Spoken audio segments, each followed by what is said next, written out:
The Murder of United Healthcare. CEO Brian Thompson, Chapter 1. The Assassination. On the cold evening of December 4th, 2024, the bustling streets of Manhattan were illuminated by the neon glow of holiday decorations.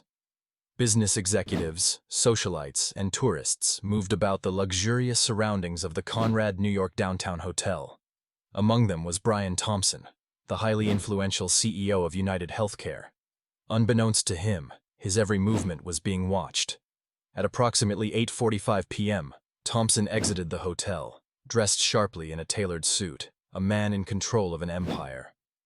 As he approached his chauffeured black sedan, a sharp crack echoed through the air. A single shot struck him in the chest, followed by a second to the head. Thompson collapsed, blood pooling beneath him, as horrified bystanders screamed and fled.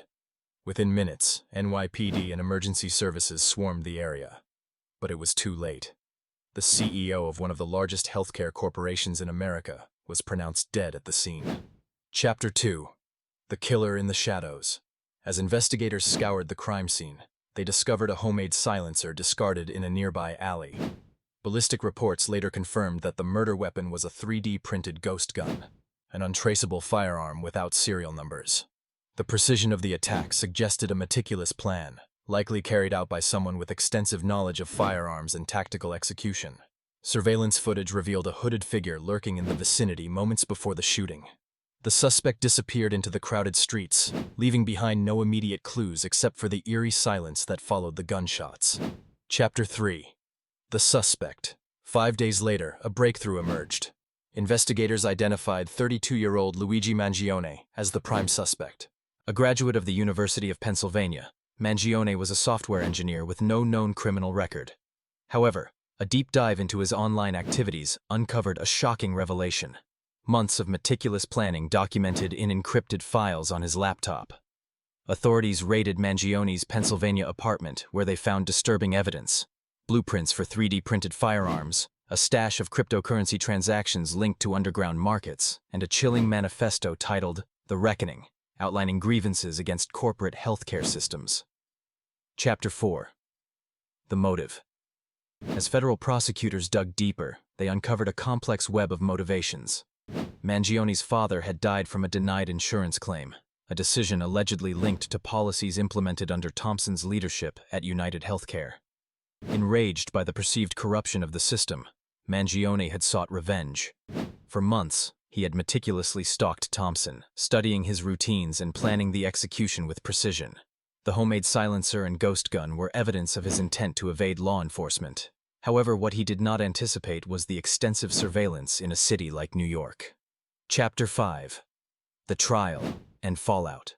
On April 1, 2025, U.S. Attorney General Pam Bondi announced that the federal government would seek the death penalty for Mangione, calling the assassination a cold-blooded execution of corporate America's elite. The case ignited national debates on multiple fronts: corporate greed in healthcare, the rise of untraceable firearms, and the ethical limits of vigilante justice. Protesters gathered outside the courthouse, some calling Mangione a hero, others condemning his actions as domestic terrorism. In court, Mangione pleaded not guilty, claiming he was being framed. His defense attorneys pointed to inconsistencies in the forensic evidence and argued that he was a victim of government overreach.